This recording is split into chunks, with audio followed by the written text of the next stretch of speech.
কাকদ্বীপে মৃত মৎস্যজীবীদের পরিবারের সঙ্গে দেখা করতে এসে ক্ষোভের মুখে শুভেন্দু অধিকারী। গ্রামবাসীদের সঙ্গে বচসায় জড়িয়ে পড়েন বিরোধী দলনেতা।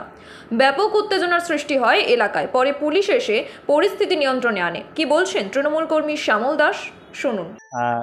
ঘটনাটা ঘটে সেই দিন থেকে শুরু করে বডিগুলো রিকভারি করা, করে হসপিটালে নিয়ে এসে বডি আইডেন্টিফাই করা, দেন বডি পোস্টমর্টম হওয়ার আগে আমরা মানুষের বাড়িতে বাড়িতে পৌঁছে গেছি আমাদের সাংসদ বাপি হালদারের নেতৃত্বে।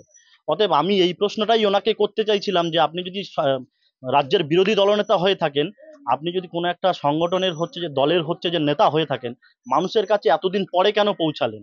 এটা অহেতু রাজনীতি করার জন্য এখানে এসছে।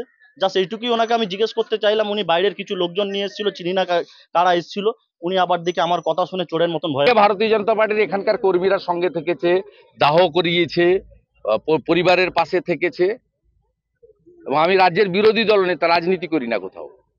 আমরা আমাদের দলের পক্ষ থেকে আজকে প্রত্যেকটা পরিবারকে 1 লক্ষ করে টাকা এবং কিছু সামনে পুজো আছে, কিছু গার্মেন্টস বা কিছু রিলিফ মেটেরিয়াল দিয়ে গেলাম।